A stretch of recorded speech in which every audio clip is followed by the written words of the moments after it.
Hey everybody, this is Gradius, and this is another episode of Beacon 147. Episode number 6, actually. Yes, it is number 6. Yes, and joining me is Thomas, as always. Hello everybody, how are you guys doing? So, tonight, not a whole lot going on. Yeah, we're in that bit of the news drought as they're prepping for the 24-hour live stream. Mm-hmm. And we're recording Thursday, June 26th, so we're a day before the next episode of Spaceman's Parking Lot, aka Wingman's Hangar, and we know that episode's going to be pre-recorded, so we're probably not going to get too much more news, at least for another week or two. But we were able to scrounge up a couple topics of discussion, and of course, as always, we're going to fill the time with something. Absolutely. You know, good old Spaceman going on vacation, catching some rays. Yep, going on holiday. Yes, going on holiday. Going on a holiday. All right, well, you know, one of the first things that I saw, okay, like I've been frequenting the forums and frequenting the website a lot, you know, the last couple of days, and one of the things that popped up to me was this new bounty hunter model. Yeah, this bounty hunter, why can I not say these words? He's a bounty hunter. A bounty hunter. Get his Bowie knife. But anyway, so these new bounty hunter models, concept art dropped, and at first glance, they look frickin' awesome. They do. They look pretty sick. And, yeah, at first glance. Then you zoom in. Then you zoom in and you go, oh god, it is concept art. Yes, you realize very quickly that it is indeed very much concept art. Yeah, as I pulled it up, I kind of looked at it and I was kind of tilting my head going, okay, I see some CG stuff there. I see some watercolor stuff there. Looks like someone opened Microsoft Paint and did some swirls there. Somebody didn't color correct a logo. But from a distance... Work in progress. Work in progress. Yeah, definitely work in progress. But from a distance, and I think that this was more designed, of course, to capture what the overall design goal is, not necessarily be the overall design. This is incredible. I mean, these guys look like... I mean, these guys have the very BA look to them. I was telling you, dude, they're right out of a freaking Abercrombie magazine or something, you know? Yeah, apparently in the future, everybody is thin and, you know, built very well. Those guys are really thin and really, really muscular. Yeah, thin and muscular at the same time. Yeah. Oh, yeah, definitely. You know, I think I'm the one with the scar on his face. And you're the one wearing the Oculus Rift. Yeah, Oculus Rift, actually, yeah. Like, everything that I see when I'm in my bounty hunter suit is very interesting. And it is very awkward to move around because I'm walking around with the Oculus Rift on and holding an Xbox controller for movement. It's pretty much how it works. I'm used to it by now. Yeah. I mean, when you're not using your Locutus laser to assimilate people into your collective, of course. Oh, that was just for messing with cats. Oh, is that what that was for? Yeah. But, okay. Yeah, it looks intimidating. I'll go with that. Yeah, and apparently you threw your cat at me, and it scratched my face. That is what happened. Yes. And I have my, my Layla from, what's that show that the Simpsons guy did with the space? Futurama? Yeah, I've got her little wrist computer on. That's right. But, I mean, artistically, the design here is incredible. Other than the metal scarf, I don't know what that's all about. But I think that once these things go 3D and they get the right, armor sets, the and right lighting effects, the right shaders, these guys definitely look BA. My goal in playing the game was always to do the right thing, always to do the good thing. And sometimes bounty hunting can be righteous and noble. Sometimes bounty hunting can verge on the realm of being a space pirate. What? Yeah, but you have played games with me for a while. You know that I always have to play a character that is relatively aesthetically pleasing. No, just go ahead and say relatively John Shepard-ish. Well, they have to be relatively good looking. I'm not going to play an ugly person. This is fantasy. I might as well get the full effect. I mean, who wouldn't, if they could, be thin, muscular, olive colored skin. Who wouldn't go Well, that you don't route? want to be you don't want to be Jet Porkins from the first Star Wars and get blown up in your X-wing because you never mind. Because Never I mind. exceeded the weight tolerance of the X-wing. Is that what you're saying? Was that a fat joke? I hate you. I wasn't. Hey, I'm in the same boat. Yeah. So yeah, but this is definitely. I mean, this makes me want to be a bounty hunter. I mean, that's how good the overall feeling of this art is. And sometimes playing the good guy, you don't always get, the coolest looking outfits or uniforms, if you will. So it's kind of cool to see the more, kind of the darker, kind of more aggressive looking style. It's very tactical looking. Yeah, because with military characters, which a lot of people when they build their character profile, and if they embrace the RP element of it, I do dabble in RP, but I definitely make sure that if I go that every game, regardless of if I'm going RP or not, I make sure that I build a character at character creation that could take that route. Yeah. Just in case it's something I want to dabble in. So I always make sure that my characters look good, that their names and everything can match the story. And if I'm going to play a good guy in Star Citizen who might have a military background, I don't know if I'm going to be comfortable running around in, fatigues or, BDUs. So it's nice that I might be able to go the bounty hunter route and have a really kind of badass look to my character. Yeah, I was just looking at this. The one on the left kind of looks Oculus Rift dude? Yeah, Oculus Rift kind of like take the Oculus Rift off of him. Doesn't it kind of looks like Call of Duty Black Ops-ish? I don't know. He does. Yeah. He does. He does have that look to him. Yeah. Crazy. One of the things too that's pretty exciting, and we've seen a lot of discussion, there's been some hot forum topics about the first-person shooter elements of the game. It's nice to see weapons on these bounty hunters. You know what? I didn't even think about that. The dude is holding an assault rifle. Yeah, and the other dude, the non-Oculus Rift dude, he's got some sort of a weapon holstered behind him. So that's pretty cool that we might, we might get to see a little bit of something. Very interesting. It would be kind of cool to land on that enemy carrier with guns blazing. Indeed. All right, so the next thing I was looking at on the website, which I didn't even realize that this section was there, and it has now piqued my interest, and I have spent quite a bit of time just reading through this. There's actually a section of the site called the Writer's Guide. Okay. Yes. And this is where some of the folks at Cloud Imperium are kind of going through and kind of fleshing out the fiction behind the game, like the government structure. The Lorepedia, if you will. Yes, exactly. And they're, so I think maybe over the next couple episodes, I'd like to just kind of throw in little bits and pieces here and there of the lore. And, oh yeah, definitely. Just kind of starting off, they have it broken down into different sections, so you can just kind of start.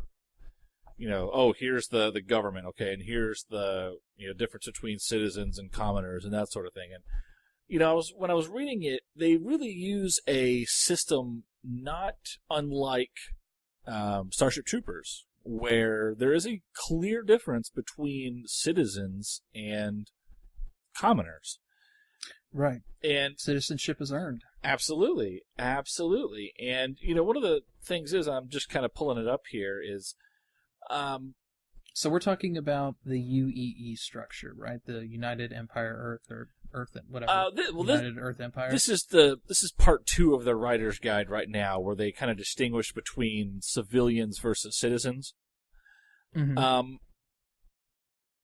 Citizens can do quite a bit more than commoners. But here's a breakdown. As far as perks of being a citizen, citizens are allowed to own companies that operate in multiple systems. So that kind of tells you that a commoner can still run a business or own a company. They're just limited. Right. Citizens can run for office. They can vote. They can trade with other species. So it's like they have access to the alien trade markets, that sort of thing. You know, local law enforcement might be a little bit easier on you if you're a citizen, and you pay lower taxes. So it's like, okay, people in the Star Citizen universe, it's like you really want to become a citizen to, take if you want to receive those perks. If you want to receive the perks. Now, they do say that, life without citizenship, can be done. It is nice, but if you want to live on the edge and, make your living like slugging, they're calling it slugging cargo or exploring the depths of space on the fringe, there isn't much that citizenship can offer you. But if you really want to establish yourself, in society, that sort of thing, maybe citizenship's the route to go. No, I think that this really opens up going back to the RP elements of it. Anytime that in a pure democracy, you can't restrict those sort of things. You can't restrict those who can vote and those who can run for office. And I think as the species matures and democracy will become let me rephrase that. As the species and technology matures, the core foundation of democracy will change. It will not. Sure. We're seeing it even in popular news today, that as technology advances, the ideologies of democracy start to change, and I think the UEE will start to really see democratization essentially fail, and it will become very more, empire-ish, for lack of a better term. And I think that some people will choose the route of civilian, in effect to kind of F you to the system, if you will. Yeah. So I don't necessarily think that it is, a slummish thing to do. I just think that it's countercultural. Yeah. I think that there will be people in the RP side of this who are really going to dig the idea of being a civilian and not being a citizen, right, but doing it from the point of view of, I'm a champion of democracy. I'm not a part of the system. Right. I'm fighting for individual liberties. If you look at the some of the more details here, it says that citizen status has to be earned, and in short, why are you mowing the lawn? Good Lord, there is somebody like mowing the lawn. I think I'm gonna have to fire like Jose. Good Lord, have mercy. My goodness. I don't know what I don't know if like he's just right outside your window. Yes, I don't know if he's using a helicopter to mow the lawn, but Jesus.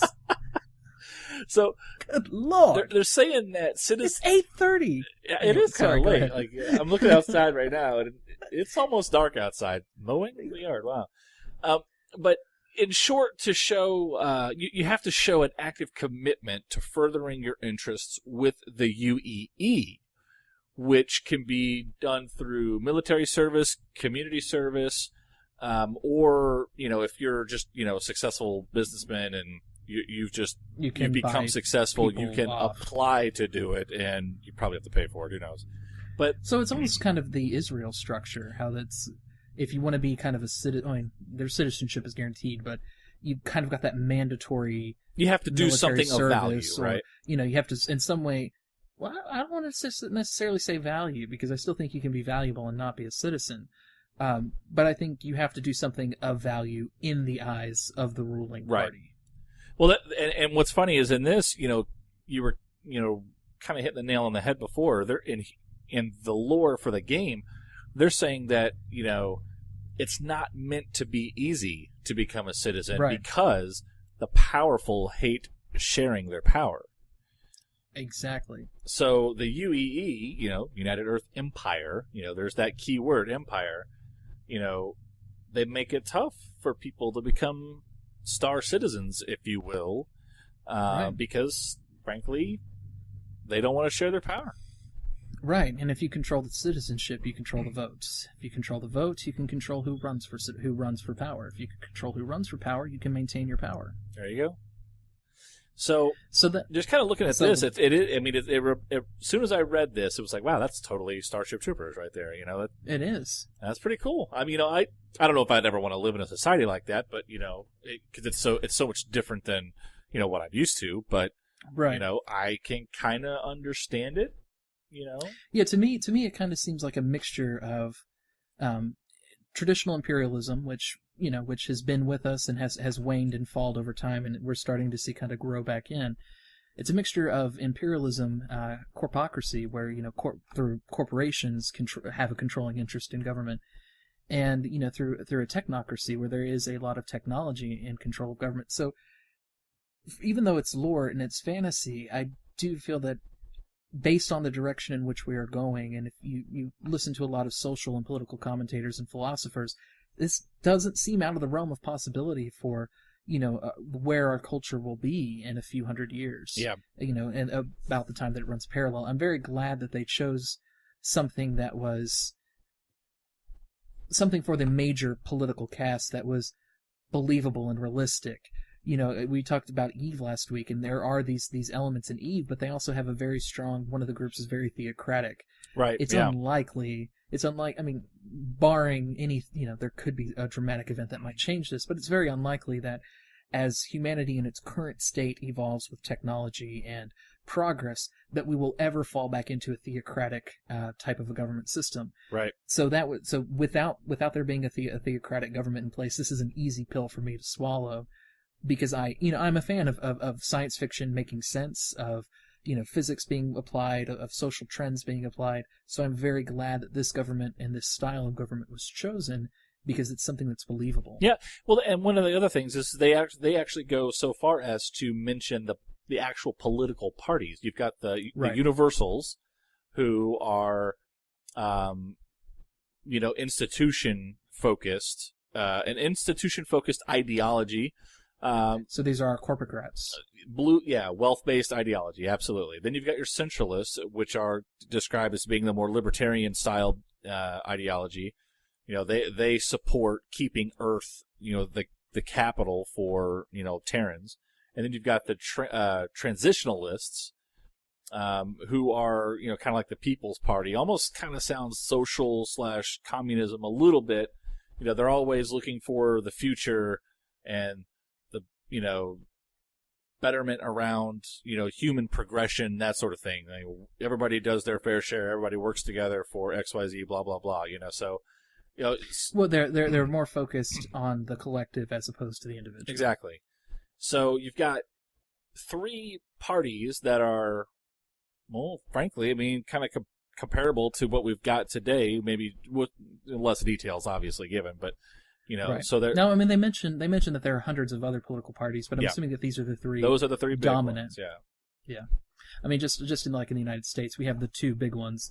We have a couple small ones like the Green Party and the Libertarian Movement, Pirate Party, but we have essentially hundreds of parties. I mean, if you look around, it's not hard to find somebody who's formed their own party with some form of ideological or theological belief at their mindset. Absolutely. So, and I mean, you can do that. Cool. It's just you just won't be recognized unless you've got enough backing, right? So right. And I guess these three are the the big three for the Star Citizen universe, or I guess for the UEE.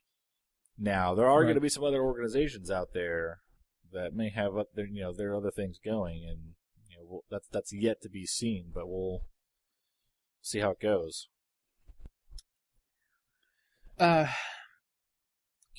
What's really great about this document, and I think where I'm looking is in part 2, where it's kind of explaining the different ranks and the different leaders. I really like how they put a lot of caveats that this is how it's done, but there are people who do it this way instead. Yeah, and that's good. There are, particularly now more than ever, the United States is so politically divided. The Republicans don't like the Democrats don't like the Republicans don't like other Republicans. So it's really cool to see that there's this tapestry of weaved in. It's not just mindless people following mindless goals. And I love it. This is incredible. There's so much detail. It's so rich, and this is awesome. Yeah, and this whole section of the site is something, if you're into RP or you're into just like the backstory, I mean, trust me, there's plenty of time to read some of this stuff before, we start seeing anything that we can interact with for the game. So if you want to get into the background, go to the RSI website, and on the front page there is a link to the writer's guide, and you will find all kinds of game fiction, in that section that kind of explains just the lore of the universe, and you can actually you can actually respond to these posts and ask questions, and they'll get back with you and answer them as, I guess, more of this stuff gets developed, which is really kind of cool too. So let's see, what else?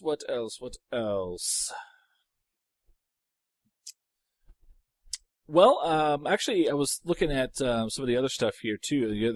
It looks like they're actually, at the end of this section, they're talking about, for writing, and how I guess some of the writing that they're doing is going to, kind of come into, how you create your character and that sort of thing too.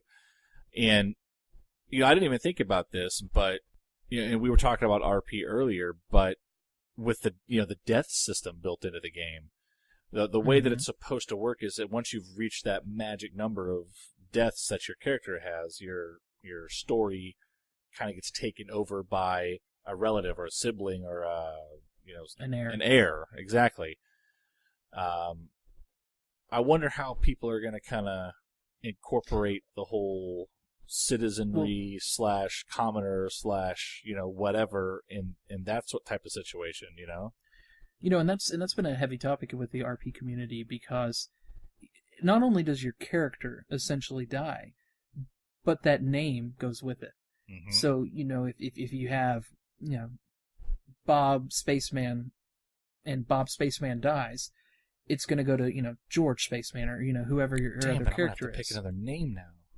Yeah, and that's a really unique concept to deal with as an RP player, because you're so used to having that one character to build, your story around. And you saw it when we did some light RP in the Secret World, but people really got into it. Absolutely. I mean, they devoted heavy amounts of backstory. I mean, I did to some extent with my character. There was a heavy amount of background. I can't imagine losing that character. Yes, it adds a whole other level of loss. It's like, oh my god, this character. Yeah, I mean, it's enough to lose your ship, but good lord, you're going to lose your character, and you have to start essentially over. Yeah. As an RP player, you may have some of your scratch, to go buy yourself some new stuff, or have a couple ships that were willed or whatever down to you as an heir or heiress, but you now have a new character. You now have a new backstory to build. And this has been a hot topic with the RP players. Is this a good thing or a bad thing? You know what I think would be really cool? What's up? What if, like when your character dies and everything, your new once you get your new character created, I wonder how many people are going to do this. I'm willing to think it's going to be a lot. But I wonder how many people are going to have funerals for their previous characters. That would be awesome. You know what I mean? Like, I really think that. Like, you get a guild together, and oh crap, the guy, some guy died, and everybody liked him. So you get your new character, the heir. May not be a doing relative. The eulogy. Yes, exactly. Hosting your own previous character's. Wow, that is some deep stuff. It is. That's like that's some Inception stuff or whatever, Yeah, it is. And there was a couple forum topics going on, and they've been going on for a while about some of the things that RP players just kind of want and need to make their life in RP a little bit easier. They need chairs that that you can sit down in, chat bubbles, different things like that. And I can see, as a person who does, I used to not RP, so to me it's like, who gives? Why does it matter if I can't sit down? Why does it matter if I can't have chat bubbles? Big deal. It doesn't mean anything to me. But after playing a game like, The Secret World, that didn't have intricate RP systems, but it had enough, and then playing something like Star Wars: The Old Republic that essentially had none, you notice the differences. Wanting to do a little bit of RP in both, because that was about the time that I wanted to try it, because there was really nothing for me as an MMO gamer to do other than, okay, well, I'll just level another character to 90, or I'll play the campaign again in Star Wars. There was really no reason for me to do anything but try, a little bit of RP and still maintain an active role in our community. And playing Star Wars a little bit RP and then playing it in the Secret World, you're right, it makes a huge difference having those tools. And the RP community is very fickle. Oh, and yes. If they don't get what they need, they're gonna leave the game. Absolutely. And I I really, really, really am 100% behind having that RP elements there. Doing what, chairs that work, chat boxes, whatever the RP community is used to having, emotes, character emotes where they physically move or things like that. I want them. I really do. Yes. It's whether I use it or not, it's nice to know they're there, and it's such a fickle community. Let's not lose them over something as simple as, can I not sit down in a chair or not? Well, that's one thing, I never really saw myself doing very much. What was RP, right? When I when I play games, I really play to try to be the best at what I do. And I'm not the best gamer, Right. but I still try. But one of the things that I never saw myself doing was RP. But when I tried it, it was like, holy crap, this is like so many more layers added to this game. Because I spent so much time reading in anticipation. Let's say for like Secret World, right? Right. For the first few months before the game came out, we were all looking at it like, oh, it's going to be so cool. We're all excited about it, and we start playing it. And so we already have this, fairly strong knowledge about the game, and then we start playing it, and it's like, okay, this is cool. I'm playing. This is fun. I got all the mechanics and stuff down, and then there's this art. We see these people RPing. It's like, oh yeah, only losers RP, right? But then you do it. It's like, whoa, this is, holy crap, this is amazing. Yeah, yeah. I mean, and that to me is you've heard my complaints about MMOs. I get tired of dailies. I get tired of reputation grinds. Tired of the gear ladder. Or what do they call it? A gear escalator, where you never really go anywhere because you're always having to go for the new thing, The which treadmill, was offset. the carrot. Yeah, I got so tired of it, and I was always that player in every game that I've played. It wasn't just enough for me to down content. It was never enough for me to do every quest. It was, not only did I have to down every boss and down at every difficulty level imaginable, if there was a gem that I could get that made this just 0.001% better, Had to have it.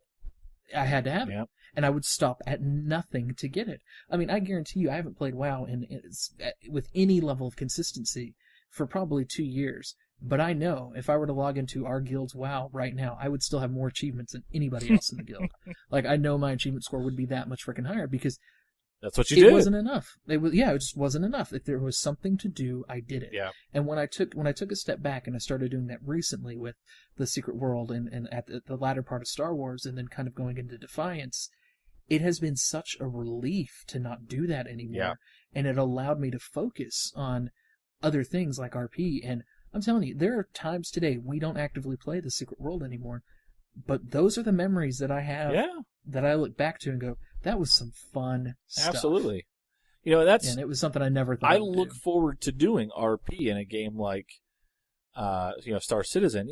And just thinking back like way long time ago, was it 21 years ago when I was playing when Wing Commander 1 came out or whatever? When I was playing Wing Commander as a child, you've already got a more active imagination naturally when as a child and everything.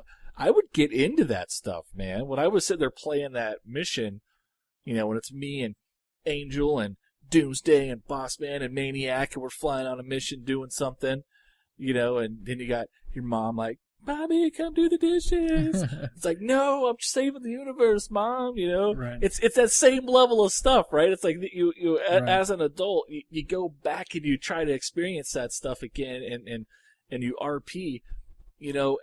I've discovered in the last year or so that in any type of MMO, it helps if it really helps if the framework is there, that allows for this. But even if it's not, a lot of the fun from a game comes from, your own. You create your own fun a lot of the time. Right. So you get all the stuff done, you get all your dailies done or whatever, and that's just not a veteran gamer is going to finish the content quickly. Absolutely. And then it's what do you do? And RP is that thing that you can do. You can, but it's like, but you can, and right. But I don't know. I mean, I really, for me, it has been such a blessing. Yeah. Because it's kept me interested in MMOs. When, to me, I'm so tired of raiding. I'm so tired of of the gear treadmill. so it was the thing that kept me playing the game, where I would have just altogether said, "Yeah, I'm done." Absolutely. So, and it's great too in a game like The Secret World or in a science fiction based game, because it's, at least for me, there's only so much Lotro style crap that I can handle. Right. I can only handle so many dwarves and so many elves before I want to strangle and murder every fictional you know what? character alive. So it's great. Like, The Secret World was so great because it was modern day. Yeah. You know, you didn't, when you could become It in your helps. RP anyone that you wanted to be, and you didn't have to know, all of the appropriate Right, you didn't have lingo. to know what the lord of, this castle, Exactly. You know what I mean? Right, and then in a universe like Star Citizen, it is that science fiction, it's future thinking. So you have a lot more. There's a lot more stuff you. It's can easier draw to from. relate to as well. Yeah, know, there's a lot. Yeah, it's maybe it's just our way of thinking, but it's a lot easier for me to relate to someone who, what I potentially feel like they'll be like 200 or 300 years in the future than 200 or 300 years in the past. There you go. Because our lifestyles are going to be more similar in the fact that we're constantly plugged in some capacity. Absolutely. And so this is great stuff. I'm glad that these resources are here for people to start developing those characters. And I'm going to tell each and every one of you, don't just assume that RP is stupid and dumb. A lot of it is stupid and dumb. There's stupid and dumb RP out there, but you can really have a good time with it. And right now, when there's really nothing going on, I mean, we can't log into the game and do dailies. So why not start build yourself a little profile? I'm sure there are some great discussion groups out there where people are already starting to talk about it. Build your character, see what you think about it. Absolutely. It's definitely fun. It's definitely something worth trying. And if you don't like it, kill your character off and be done with it. I mean, at this point, Start you've fresh. got plenty of time to create your first, second, 27th character. You know? Yeah. So it all kind of makes sense to go ahead and get started with it now, and if that's something It's that worth you plan on, experimenting with. Absolutely. So be careful when you're naming your characters that you're not naming them.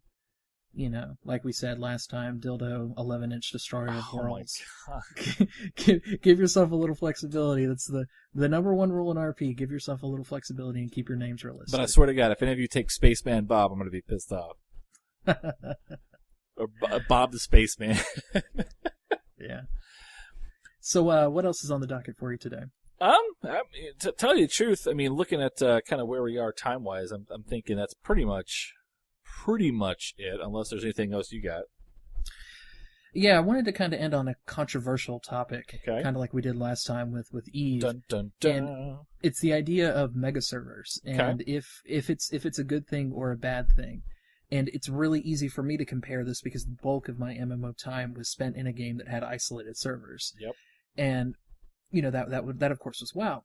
Now I have been playing WoW and have been playing with enough people in WoW that can shape the direction that WoW is going. I'm trying to keep within NDAs.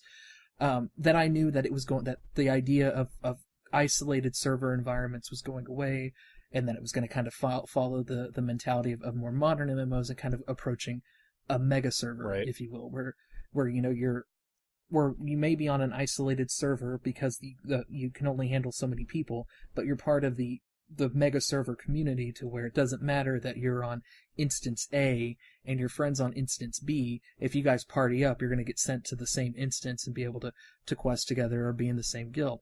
And that's kind of the direction that WoW was going. And I always thought that was a really positive thing because, people hop into games at different times and, they don't really know the direction. They don't know the communities that are there. So in a mega server environment, you've got the more people to pick from. So you don't feel like, oh gosh, well, I've leveled this character, I've invested so much time, and darn it, now I have to server transfer, if that option's even available, so you can join up with this new community of people that you found. But as I've come to realize, I kind of miss smaller, intricate servers where, you kind of get that cheers feeling. Everybody knows your name. The devil's advocate card, but you're playing it for me. Yeah. So what are your thoughts? I mean, do you prefer having the large body of players to choose from where it's less familial? Here we go. Or do you prefer the smaller, more familiar types? As someone famous I know once said, follow me down the crazy train. What does that mean? Maybe, I don't know. Okay. You're E-famous at the very least. Okay. So, I prefer the smaller. Okay, I don't even want to call it small because I mean it is Close-knit. smaller, but it's really not even that small. What? Our gaming community in the Chosen started in Rift. Okay, so we're still kind of a couple years old, still kind of fresh, but we started in Rift, and when Rift first came out, it was you had server A, server B, server C, and there was no cross server anything. Okay. When you did PvP, it was with people on your server. When you did an instance, it was people on your own server. Sure, that made queue times and things like that a little bit longer, but you started to get to know the people that you were playing with. And, right. And particularly in PvP, that's awesome. Yeah. Oh, this person's a BA. Yeah, exactly. It's like, oh, shit, there's that guy. Yeah. Stay away from that guy. But, I preferred it like that because of that fact. I mean, you could get to know people. It made it where because we have a fairly large guild in Rift, and the guild leaders and all the different people in all the different guilds knew each other. And it offered a competitive environment where a healthy competitive environment where guild leader A can get with guild leader B and be like, hey, we're going into this raid next week. What are you guys doing? And it was that healthy competition that you knew that what they were doing, so you try to get your group stronger and better to try to compete with them. And I really think the day that they opened up the shards or the servers to cross server PvP, cross server dungeons, I kind of feel like a lot of that died because now when you were queuing up for dungeons, it's great to have those shorter queue times, those insta queues and stuff like that. But you start to see these names that you're not used to, and you lose that. When you're queuing up for PvP and you're looking for the mighty noble Apocalypse, you never see him anymore and he plays all day long. He does. Right. But you never see him anymore because you're playing with some guy from some other server. And right. I don't know. To me,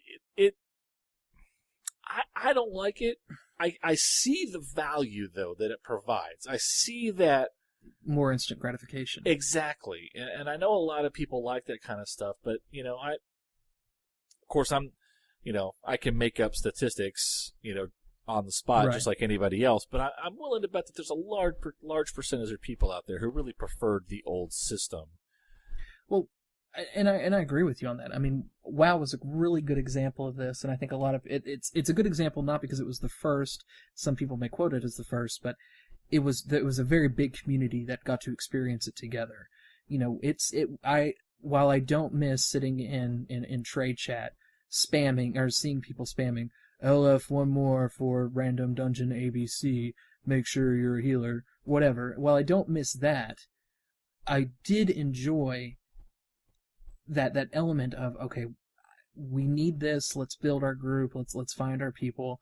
And finding so and so's in so and so's guild, let's get them in our group. It really built strong community ties outside of your own isolated community. You were able to build that, and you knew, okay, well, these people are douchebags, let's avoid them. Right. But you kind of always had an idea of what you were getting yourself into. And then when they started to release the Dungeon Finder tool, and at the time when it first came out, it was server only. Right. It was really cool. You didn't see that in trade chat anymore, looking for this, and this. Groups just started to feel a little bit more, with less work required. You hit a button, a group was made, and you were off to the races. And that was awesome. And then it started to go, and we used that in our guild as a recruitment tool. That was so cool because, we would get to see people's, it was almost like a guild interview for them because we'd say, gosh, this person is running this. Obviously, they're not running it with their guild. Why aren't they running it with their guild? They're running this. These people are geared. These people are talented. Let's talk to them. Let's recruit them. Then when it started to go cross server, you lost that. Yeah. Because you were, you'd get any Tom, Dick, or Jane in that group, and you had no idea because you didn't know what, good rogue guild was. Are they actually good rogues, or are they just, being stupid and misspelling rogues rouge? So you didn't really know what you were getting. And there was that, while yes, queues were shorter, there was that immediate lack of community that arose, that came from that.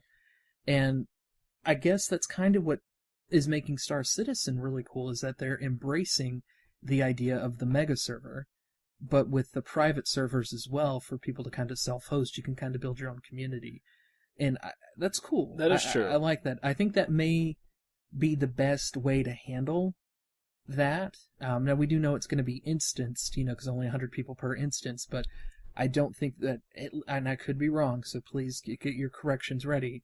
I don't think that it's going to be, the Terran Shard 1. Exactly. And I don't. Yeah. Jupiter Shard 3. I don't think we're going to see that. I think it's going to be, everyone's One in the big same thing, pot, but and yeah, and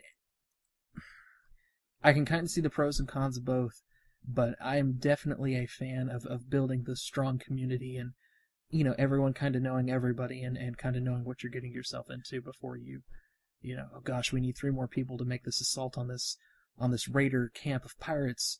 Let's see if we can get 3 people to do it. Oh shit, these 3 people are spying for those raider pirates. Yeah. So and then that might make some really cool, conflict for the game, but I like how we're going to have the options and flexibility to kind of go both directions. So I'm putting it up to you guys. What do you think?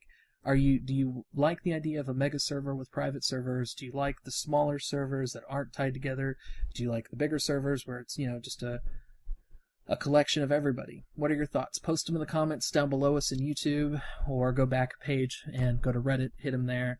Or, of course, you can always hit us up on the forums or send us some private messages. I'm curious to see what you guys think and feel. Kind of interested on this too, because this is going to be a big thing, and lots of people are passionate about their ideals, especially when it comes to gaming. So we do want to know what you think. Yep. Well, instead of having an 1.5-hour episode, what do you think we call? What do you say we call it? Let's call it, because we still got. There's always next week. There's always next week, and next week look forward to the 24-hour live stream. That starts, I believe, Friday, the 28th. Yep. I could be wrong. And it's going to go for 24 hours. We're getting a recorded Spaceman's Parking Lot this week, so don't expect a lot of brand new, shocking news then.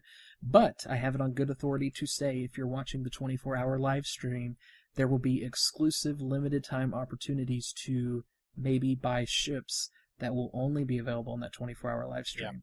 So if you have the time, don't just wait for us to do a summary next week. Watch that live stream. Absolutely. You might get an opportunity to get something that you won't be able to get. Keep it up on that second monitor. Pull it up on your TV. Watch it on your iPhone. Just watch the damn thing, because if you don't, you'll miss out. Yep. All right, guys. Well, this is Noble Apocalypse signing out. Yep. This is Gradius. We are out of here. Thanks a lot, guys. We'll talk to you next week. Peace out.